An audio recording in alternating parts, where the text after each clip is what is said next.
Per la città di Vittorio Veneto questa scuola è il futuro. Innanzitutto ringraziamo la provincia, ringraziamo le maestranze e la ditta che ha concluso i lavori con un anno di anticipo e veramente la nostra città vive delle nostre scuole e questo sarà il futuro, perché all'interno di questa scuola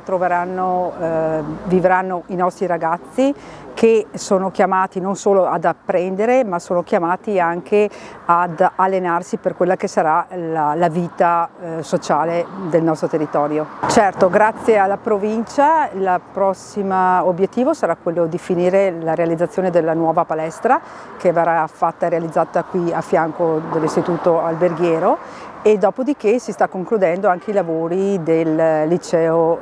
nostro liceo Flaminio, e quindi nuovamente c'è un grosso investimento da parte della provincia sulla nostra città, e di questo dobbiamo anche ringraziare tutti i sindaci che concorrono a fare queste scelte.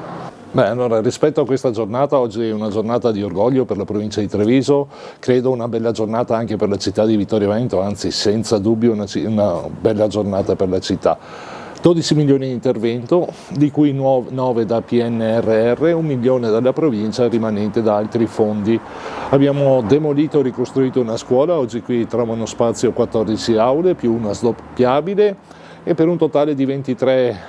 aule con laboratori, tutto ciò che serve per far sì che questa scuola formi in sicurezza, in comfort, in bellezza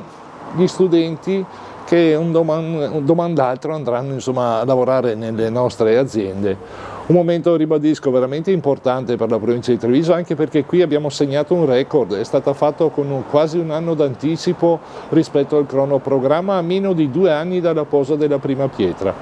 Ribadisco, un momento di grande orgoglio per la provincia di Treviso. I fondi PNRR sono fondamentali per fare investimenti di questo tipo, soprattutto sul settore scolastico che necessita di investimenti in particolare. Oggi siamo qua a inaugurare una scuola importante, un contenitore fondamentale, pieno anche di tecnologie al proprio interno, però io dico sempre che il maggiore investimento lo dobbiamo fare anche verso il corpo docente e soprattutto verso questi ragazzi, tramite la formazione, una formazione continua che avviene nei giovani, ma che avviene anche